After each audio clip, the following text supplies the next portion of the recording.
የተመረጡ ሳይቶች ላይ እስከ 35% የሚደርስ እውነተኛ ቅናሽ ይዘን መጣን። ቴምር ፕሮፐርቲስ ከአፍሪካ ህብረት በቅርብ ርቀት ላይ በምትገኘው ቡልጋሪያ ከባለ 1 እስከ ባለ 3 መኝታ ቤት አፓርትመንት በተለያየ ካሬ አማራጭ እየሸጥን ነው። ባለ 1 መኝታ 69 ካሬ በመደበኛ አከፋፈል 7.9 ሚሊዮን ብር፣ ሙሉ ለሚከፍሉ ደንበኞች ደግሞ የ30% ቅናሽ ተደርጎ 5.5 ሚሊዮን ብር እየሸጥን ነው። ባለ 2 መኝታ ቤት 82 ካሬ በመደበኛ አከፋፈል 9.4 ሚሊዮን ብር፣ ሙሉ ለሚከፍሉ ደንበኞች ደግሞ የ30 በመቶ ቅናሽ ተደርጎ 6.6 ሚሊዮን ብር እየሸጥን ነው። ባለ 3 መኝታ 126 ካሬ በመደበኛ አከፋፈል 14.1 ሚሊዮን ብር፣ ሙሉ ለሚከፍሉ ደንበኞች ከ30% ቅናሽ በኋላ 10 ሚሊዮን ብር። እንዲሁም በአዋሬ ከባለ 1 እስከ ባለ 3 መኝታ በተለያየ ካሬ አማራጭ እየሸጥን እንገኛለን። በተጨማሪም በገላንና ከአፍሪካ ህብረት አቅራቢያ በሚገኘው ዘመናዊ ሱቃችን ከ500 ሺህ ብር ቅድመ ክፍያና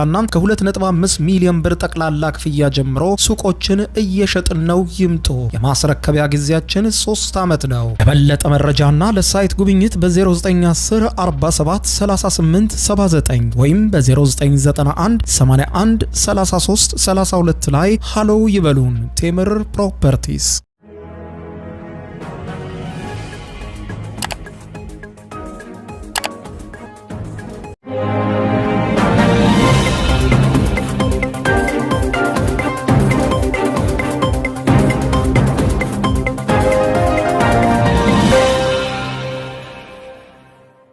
ትራንስሊንክ ክብራትና ክብራን የዩቲዩብ ቻናል ቤተሰቦች የሳቱን አጫጭር ሰበር መረጃዎች ይዤ ቀርብ ያለው በርከት ያሉ ሰበር መረጃዎች ዩቲዩብ ላይ ሲጫኑ ቀድሞ ለእናንተ የማስታወቂያ መልእክት ወይም ኖቲፊኬሽን እንዲደርሷችሁና ዜናዎችን በየሰዓታቱ ልዩነት በፍጥነት እንድትከታተሉ የዩቲዩብ ቻናሌን ሰብስክራይብ በማድረግ ደወል ምልክቷን መጫን አትዘንጉ። ወደ ሰበር መረጃዎቹ አልፋለሁ። በዚህም መረጃ ኢራን ሌሊቱን አስደንጋጭ የሚባል መግለጫ ሰጥታለች። ይሄውም ከዚህ በኋላ የምተኩሳቸው ሚሳኤሎች በሙሉ እስካሁን እንደምተኩሳቸው ሳይሆኑ አደገኞች ናቸው፣ ከ1 ቶን በላይ የሚመዝኑ ግዙፍ ፈንጂዎችን የታጠቁ ናቸው ስትል አስታውቃለች። ይህ ድንጋጤ በፈጠረበት በአሁኑ ሰዓትም የአሜሪካው ፕሬዝዳንት ዶናልድ ጄ ትራምፕ ሌሊቱን በሰጡት መግለጫ ጦርነቱ የመጨረሻው መቋጫ ላይ ደርሷል፣ ከታቀደው ጊዜ በላይ በጣም በቅርቡ ሊጠናቀቅ ነው ሲሉ ሲናገሩ፣ የአሜሪካ መከላከያ ሚኒስትር ፔንታጎን ደግሞ በበኩሉ ባወጣው መግለጫ ጦርነቱ ገና አሁን ተጀመረ ሲል እርስ በርሱ የሚጋጭ መግለጫ ወጥቷል።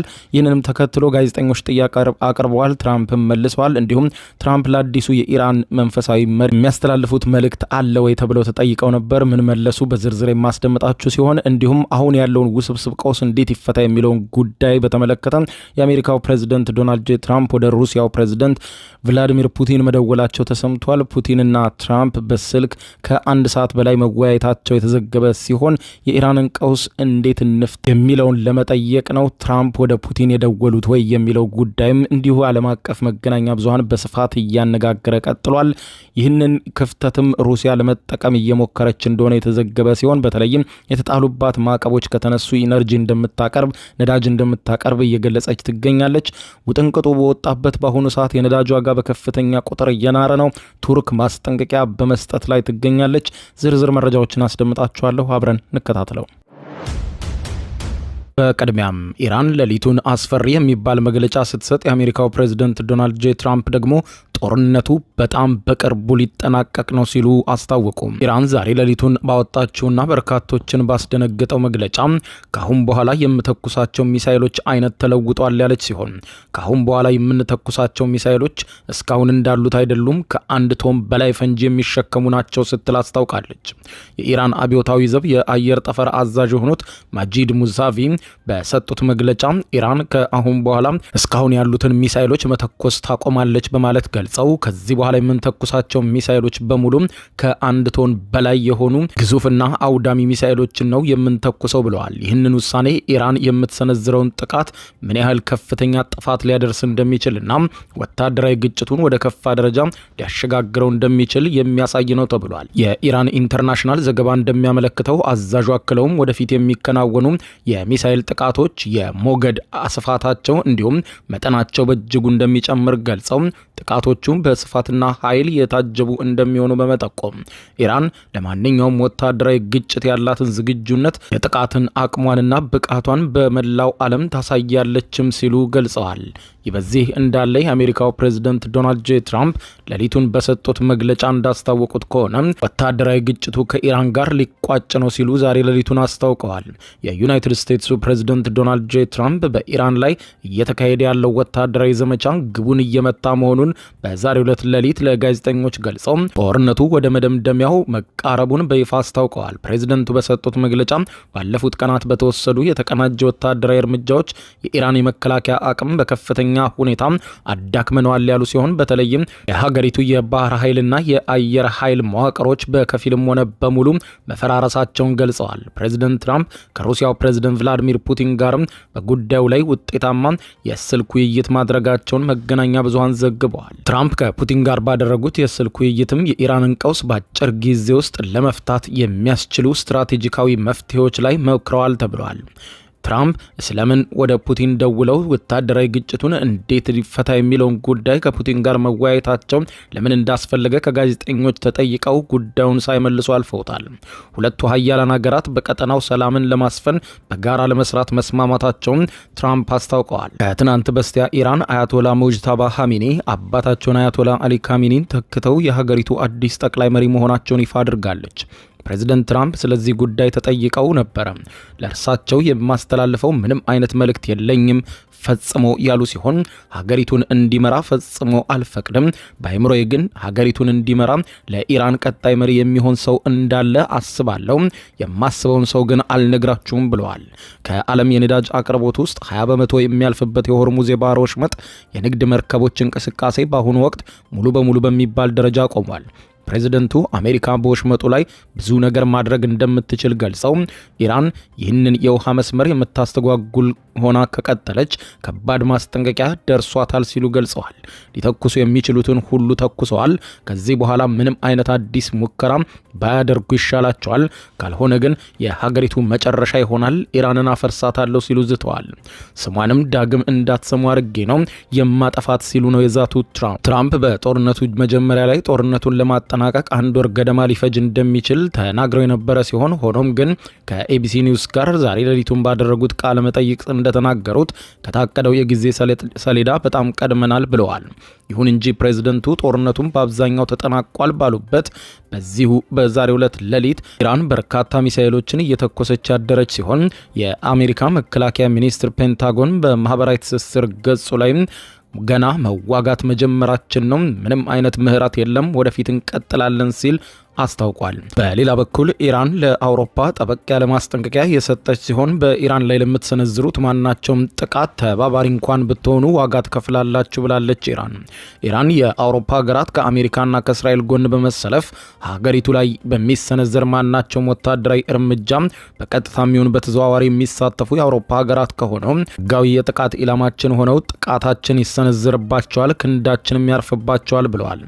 የኢራን ምክትል ውጭ ጉዳይ ሚኒስትር ማጂድ ታክት ራቫንቺ እንደገለጹት ከሆነ በኢራን ላይ በሚሰነዘር ማናቸውም ጥቃት ላይ እጃቸውን የሚያስገቡ ሀገራት በሙሉ እንደ ጦርነቱ አካል ተቆጥረው የአጸፋ እርምጃ ይጠብቃቸዋል። ስለዚህ በጉዳዩ ከመግባት ይልቅ ሁለቴ እንዲያስቡበት እንመክራለን ብለዋል። የማስጠንቀቂያ የመጣው በአሜሪካ በእስራኤልና በኢራን መካከል ያለው ቀጥተኛ ወታደራዊ ግጭት እጅግ በበረታበትና ቀጠናዊ ውጥረቱንና ውድመቱም ወደ ከፍተኛ ደረጃ በተሸጋገረበት በአሁኑ ወቅት ነው። ኢራን አክላም እንደገለጸችው ማንኛውም ከውጭ የሚመጣ ወታደራዊ ድጋፍ ሁኔታውን ይበልጥ የሚያባብስና ወዳልተገመተ ደረጃ የሚወስደው ነው ስትል ገልጻለች። በሌላ በኩል በመካከለኛው ምስራቅ በቀጠለው ደም አፋሳሽ ግጭት በተለይም ደግሞ የኢራን የዩራኒየም ክምችት ጉዳይ አነጋጋሪ ሁኔታን ደቅኗል።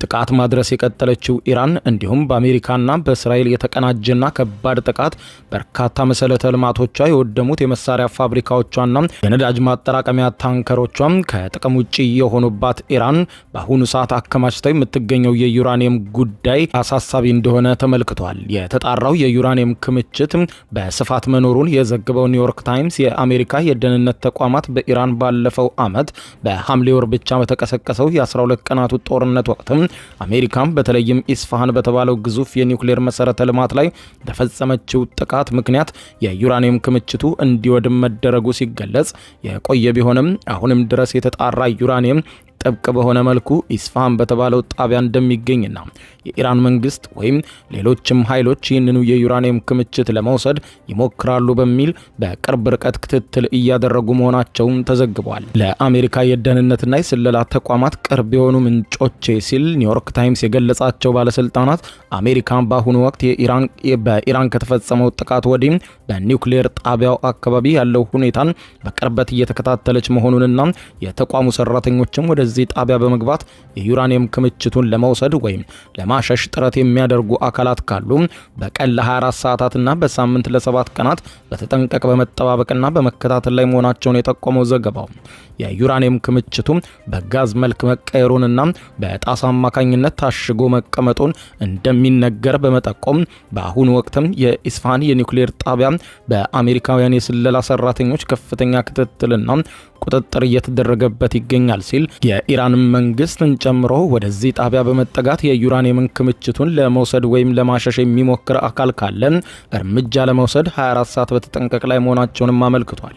የአሜሪካው ፕሬዝዳንት ዶናልድ ጄ ትራምፕ ቀደም ሲል ተቀስቅሶ በነበረው የ12 ቀናቱ ጦርነት አሜሪካና እስራኤል በኢራን ግዙፍ የኒውክሌር ጣቢያዎች ላይ ከፍተኛ ጥቃት እንዲፈጽሙና እርምጃ እንዲወስዱ ከማድረስም ባሻገር በተለይም አሜሪካን በድብቅ የተከማቸውን የዩራኒየም መጠን ለመቆጣጠር ወይም ለመፈለግ ጥረት እንድታደርግ አለማድረጋቸውና ለዚህም በወቅቱ የሰጡት ምላሽ ጊዜው ትክክለኛ አይደለም፣ በወቅቱ ያንን ብንሞክር ኖሮ እጅግ አደገኛ ነበረ ሲሉ በተለይም ለአሜሪካ ወታደሮች የኒውክሌር ጣቢያዎቹን ድብቅ የተቆፈሩ መውጫና መግቢያዎችም ከፍተኛ ስጋት ይፈጥሩባቸው እንደነበረ በማንሳት በአሁኑ ወቅት ግን በከፍተኛ ደረጃ የበለጸገ ከ970 በላይ ፓውንድ የሚመዝን የኒውክሌር ክምችት እንዳላት ጠቅሶ የአሜሪካው ፕሬዝዳንት ጨምሮ የአሜሪካ ባለስልጣናት በተለይም አሜሪካ የምድር ጦር ኃይል ወደ ኢራን ይገባሉ የሚለውን መረጃ በማሰራጨት በኢራን ላይ ፍርሃት ለመፍጠር ያደረጉት ጥረት ሊሆን እንደሚችልም መገለጹ ተመልክቷል። በሌላ በኩል የቱርኩ ፕሬዝዳንት ረሲፕ ታይብ ኤርዶዋን በዋና ከተማ አንካራ ከካቢኔያቸው ጋር አስቸኳይ ስብሰባ ካደረጉ በኋላ መግለጫ ሰጥተዋል። ምሽቱን በሰጡት መግለጫ አሜሪካና እስራኤል በኢራን ላይ እያካሄዱት ያለውን ጦርነት አስመልክተው በሰጡት በዚህ ዝርዝር መግለጫ በትናንትናው ዕለት ማለዳ የቱርክን የአየር ክልል ጥሶ የገባ ሁለተኛ የኢራን ባላስቲክ ሚሳኤል በኔቶ የአየር መከላከያ መመታቱንና መውደቁን ተከትሎ የቱርኩ ፕሬዝዳንት ለኢራን መሪዎች የመጨረሻ ያሉትን ማስጠንቀቂያ መስጠታቸው ተዘግበዋል። ፕሬዝዳንት ኤርዶዋን በንግግራቸው ኢራን አሁንም የተሳሳቱና ግጭት ቀስቃሽ የሆኑ እርምጃዎችን መውሰዷን እንደቀጠለችበት ተችተው ይሁን እንጂ ሀገራቸው ቱርክ ከኢራን ጋር ያላትን የሺህ ዓመታት የጎረቤትና የወንድማማችነት ግንኙነት ላይ ጥላ ሊያጠላ የሚችል ምንም አይነት እርምጃ መውሰድ እንደሌለበት አጽንኦት ሰጥተው አሳስበዋል። በሌላ በኩል ፕሬዝዳንቱ አንካራ ትናንትና በሰሜን ቆጵሮስ 6 የኤፍ-16 የጦር አውሮፕላኖችን ማሰማራቷን አስታውቀው በቀጣይም ተጨማሪ የደህንነት እርምጃዎችን መውሰዷን እንደምትቀጥል አረጋግጠዋል። ሰሜን ቆጵሮስ ወይም ሳይፕረስ እንደ አውሮፓውያን አቆጣጠር በ1983 የተመሰረተችና በቱርክ ብቻ እውቅና የተሰጣት ራሷን የቻለች የቱርክ ግዛትም አካል እንዳለባት ይታወቃል። የተቀረው የዓለም ክፍል ማህበረሰብ ግን ደሴቲቱን የሚያውቃት እንደ ቆጵሮስ ሪፐብሊክ ወይም አንድ ደሴት አድርጎ ነው። በሌላ በኩል በኢራን ጦርነት ምክንያት የነዳጅ ዋጋ መጨመሩ በገቢ ፍላጎታቸው ላይ ከፍተኛ ጫና እንደሚፈጥርባቸውና ስጋት ውስጥ መውደቃቸውን የአየር መንገዶች ኩባንያዎች አክሲዮን ቅናሽ ማሳየቱም ተዘግቧል።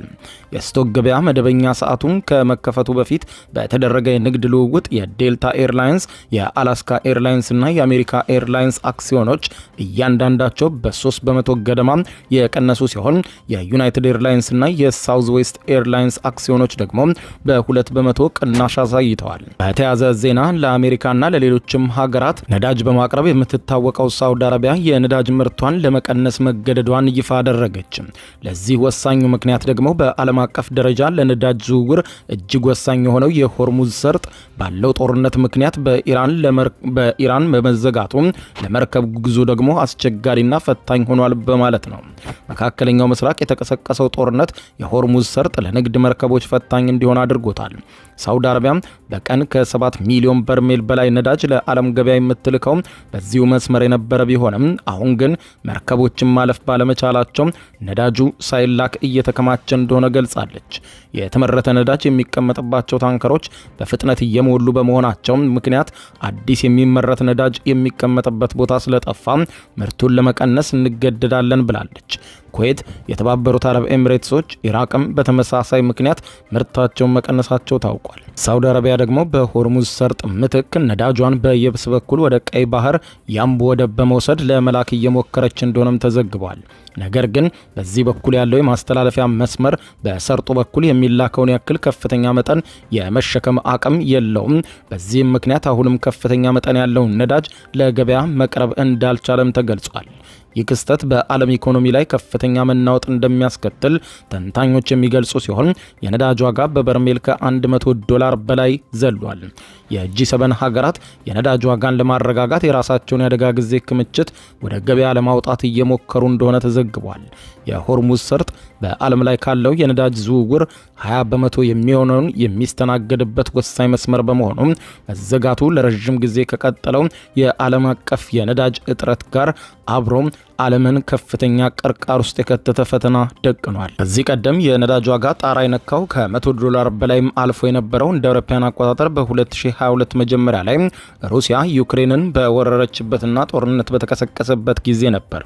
ዋጋው በወቅቱ እስከ $120 አካባቢ ደርሶ የነበረ ሲሆን ከዚያ ጊዜ ወዲህ ላለፉት 3 ዓመታት በ70 እና በ90 መካከል ሲዋዥቅ ቆይቶ ነበር። አሁን ላይ የተከሰተው ድንገተኛ የዋጋ ንረት ገበያውን ከ3 ዓመታት በኋላ ዳግም ከፍ ወዳለ ቀውስ ከቶታል። የሆርሙዝ ሰርጥ ከመዘጋቱ የአቅርቦት ሰንሰለቱ ላይ ከተፈጠሩ ችግሮች በተጨማሪ ኢራን በአሜሪካና እስራኤል ጥቃት በተገደሉት መንፈሳዊ መሪዋ አያቶላ አሊ ካሚኒ ምትክ ልጃቸው ሞጅታባ ካሚኒ መተካቷን ተከትሎ የነዳጅ ዋጋ በቀጣዮቹ ቀናት ከዚህም በላይ ሊንር እንደሚችል ተገምቷል። ክቡራን አድማጮች ለሰዓቱ ብታደምጧቸው መልካም ናቸው ያልኳቸው አጫጭር መረጃዎች የሰማችኋቸው ናቸው። ከሰዓታት በኋላ በሌላ መረጃ ተመልሰን እስከምንገናኝ በያለንበት የዓለም ዳር ቸር እንቆይ።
ዩቲዩብ የስኬት ሚስጥሮችን በዝርዝር የያዘው የአቤል ብርሃኑ የወይኗ ልጅ መጽሐፍ ሁለተኛ እትም በገበያ ላይ። ዩቲዩብ ለመጀመር በአጭር ጊዜ ስኬትን ለመቀዳጀት አስበዋል?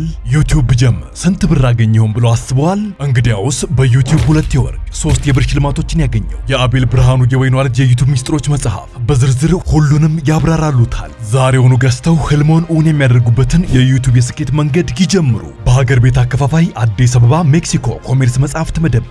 በውጭ ሀገራት ለምትገኙ ከአማዞን ላይ ብታዙ በቀናት ውስጥ ደጁ ይደርሳል። የአማዞን ሊንኩን እዚህ ቪዲዮ ኮሜንት ላይ ያገኙታል። የዩቲዩብ ሚስጥሮች፣ ዘመኑ ጋር ተፈላጊ መጽሐፍ።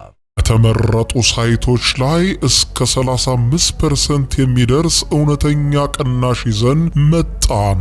ቴምር ፕሮፐርቲስ ከአፍሪካ ህብረት በቅርብ ርቀት ላይ በምትገኘው ቡልጋሪያ ከባለ 1 እስከ ባለ 3 መኝታ ቤት አፓርትመንት በተለያየ ካሬ አማራጭ እየሸጥን ነው። ባለ 1 መኝታ 69 ካሬ በመደበኛ አከፋፈል 7.9 ሚሊዮን ብር፣ ሙሉ ለሚከፍሉ ደንበኞች ደግሞ የ30% ቅናሽ ቅናሽ ተደርጎ 5.5 ሚሊዮን ብር እየሸጥን ነው። ባለ 2 መኝታ ቤት 82 ካሬ በመደበኛ አከፋፈል 9.4 ሚሊዮን ብር ሙሉ ለሚከፍሉ ደንበኞች ደግሞ የ30 በመቶ ቅናሽ ተደርጎ 6.6 ሚሊዮን ብር እየሸጥን ነው። ባለ 3 መኝታ 126 ካሬ በመደበኛ አከፋፈል 14.1 ሚሊዮን ብር ሙሉ ለሚከፍሉ ደንበኞች ከ30% ቅናሽ በኋላ 10 ሚሊዮን ብር። እንዲሁም በአዋሬ ከባለ 1 እስከ ባለ 3 መኝታ በተለያየ አካባቢ አማራጭ እየሸጥን እንገኛለን። በተጨማሪም በገላንና ከአፍሪካ ህብረት አቅራቢያ በሚገኘው ዘመናዊ ሱቃችን ከ500 ሺህ ብር ቅድመ ክፍያና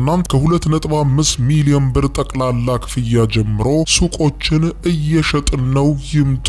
የማስረከቢያ ጊዜያችን 3 ዓመት ነው። ለበለጠ መረጃና ለሳይት ጉብኝት በ0910 47 38 79 ወይም በ0991 81 33 32 ላይ ሃሎ ይበሉን። ቴምር ፕሮፐርቲስ